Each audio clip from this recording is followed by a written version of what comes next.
Hi everyone, welcome to ASR academy. మీకు ఎవరైతే subscribe చేయలేదు వాళ్ళు సబ్స్క్రైబ్ చేయండి. చేసేసినాం రా బాయ్ చదివే. And welcome to ASR Academy.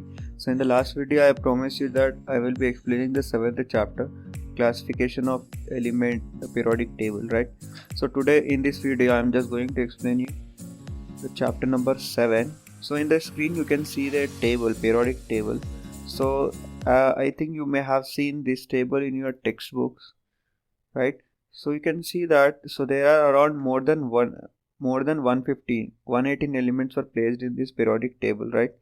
So in this 7th chapter we are going to study about the periodic, how these elements are classified in this periodic table. See, as we go in the medical shop, so we have seen a vast number of medicine. The shopkeepers never find any difficulty to take out the medicines from the rack, right? Because they will be labeling some numbers, so they have arranged the medicines in some order. Or else if you go to any super bazaar, so you may have seen the particular items were arranged inside, okay, in a manner. So in the same way our scientists in the chemistry also, so in the earliest time they have done many research, and after some research, so they find a way to arrange the number of elements in the periodic table. So I think you have learned the basic thing about the element in the 9th class. So you know that element is made up of similar atoms. When similar atoms combine, we'll be going to get them elements. So totally now we'll have more than 115 elements. So these elements, how they have classified, so we are going to learn.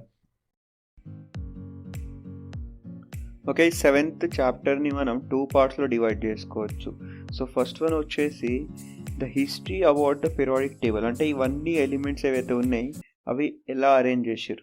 So ఇప్పుడు మనం ఈ chapter start చేస్తే, so in 1661, okay, అప్పుడు వచ్చేసి Robert boil ఏమన్నారు అంటే, ఏవైతే element ఉంది దాన్ని మనం ఫర్దర్గా సింప్లెస్ట్ ఫామ్లో డివైడ్ చేయలేము by physical method or chemical method. Okay, at that time 13 elements one known. అప్పుడు 13 ఎలిమెంట్స్ తెలుసు. So at the end of the 18th century, so at the time of Lavoisier, there was only 11 elements were known. Okay, then in 1865, at the year 1865, 63 elements were known. And in the year 1940, 91 elements were known, and some 17 elements were synthetically discovered. So the chapter lo manaku first person vachesi Daubernier law of Trites. The person name is Daubernier. He is a German chemist, you can say. Okay, in the year 1828, so he has arranged the 3 elements which are known as trites in such a way that in a group they should have a similar properties, and he tried to give a relationship between the properties of the elements between their atomic weights. So what he did, so Daubernier law of trites, ఇది వచ్చేసి ఒక లా అన్నమాట. So డాబర్నియర్ అనే ఒక chemist ఏం చేసారంటే 3 ఎలిమెంట్స్ని తీసుకున్నాడు. ఆ 3 ఎలిమెంట్స్కి కెమికల్ ప్రాపర్టీస్ సేమ్ ఉండాలి. ఇంకోటి అవన్నీ increasing order, ascending order of their atomic weights. Okay, so here arrange 3 elements with a similar chemical properties in the ascending order of their atomic weights, and there they find the average weight of first and last one is equal to the second one. Okay, so he find that average weight of atomic weight of first and third element is equal to the second one. So this was a law of Trites which is given by the Daubernier. You can see here, so according to him, so whatever the elements known at that time, not all the elements, the few elements, అంటే అప్పుడు చాలా elements కలిసి ఉన్నాయి, కానీ కొన్ని ఎలిమెంట్స్కి వాళ్ళు ఇట్లా 3 ట్రైట్స్లో అంటే 3 ఎలిమెంట్స్ ఇట్లా అరేంజ్ చేసి ట్రైట్ కనబెట్టిన అనమాట. టోటల్లీ ఇవన్నీ వచ్చేసి 5 గ్రూప్స్ ఉన్నాయి. ఫస్ట్ వన్ చూడండి, ఎగ్జాంపుల్ ఉంది ఇక్కడ, lithium, sodium, potassium. So lithium ఇంకా పొటాషియంకి మనం యావరేజ్ వెయిట్ చేస్తే 23 వస్తుంది, which is equal to sodium. So similarly BCDE కూడా అట్లనే. Okay, so this was a statement given by the డాబర్నియర్.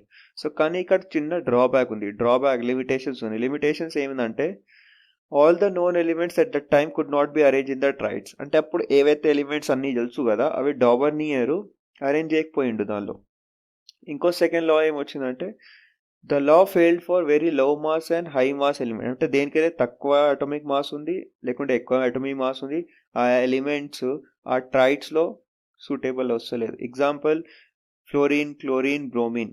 ఈ atomic weights, chlorine is not an arithmetic mean of atomic weights of fluorine and bromine. Okay, so fluorine and బ్రోమిన్కి మనం average weight చేస్తే క్లోరిన్కి equal వస్తలేదు. ఇంకోటి, as a further డేస్లో ఎప్పుడైతే technologies improve అయినాయి కదా, ఎగ్జాక్ట్ వెన్ దే హ్యావ్ అంటే సైంటిస్ట్ యాక్యురేట్ వేస్ మాస్ క్యాలిక్యులేట్ చేసిరు కదా అటామిక్ ఎలిమెంట్స్కి, అప్పుడు వీళ్ళ థియరీ అన్స్టేబుల్ అయిపోయింది, అంటే వాళ్ళ థియరీ ఇంకా లేదు. Okay, so these are the limitations of Dobereiner. So ఎగ్జామ్లో ఇది క్వశ్చన్ చాలా బాగా అడుగుతారు. So Dobereiner law of triads with the example. So మనం స్టేట్మెంట్ రాయాలి. In the 1929 Daubernier is a chemist scientist. He arranged 3 elements in the increasing order of their atomic weight, so whose chemical properties are same, and he find that the average weight of first and third one is equal to the middle one. You can also write this any 2 examples. And if you're asking, this question is very important, write the limitations of Daubernier law. So Daubernier law limitations ఏంటంటే he could not arrange all the elements in the triad in the form of triads. అంటే అప్పుడు చాలా elements తెలిసి ఉన్నాయి, కానీ కొన్ని ఎలిమెంట్సే ట్రైట్స్లో arrange చేసిండు. ఇంకోటి ఏంటంటే దేనికైతే ఎక్కువ మాస్ ఉంది, తక్కువ మాస్ ఉంది, ఆ ఎలిమెంట్స్ దానిలో ఆ లాలో వస్తలేదు. ఇంకోటి ఎప్పుడైతే టెక్నాలజీ పెరిగింది, యాక్యురేట్ మాసెస్ క్యాల్కులేట్ అయినాయి, అప్పుడు వీళ్ళ లా ఏదైతే ఉంది అది ఫెయిల్ అయిపోయింది.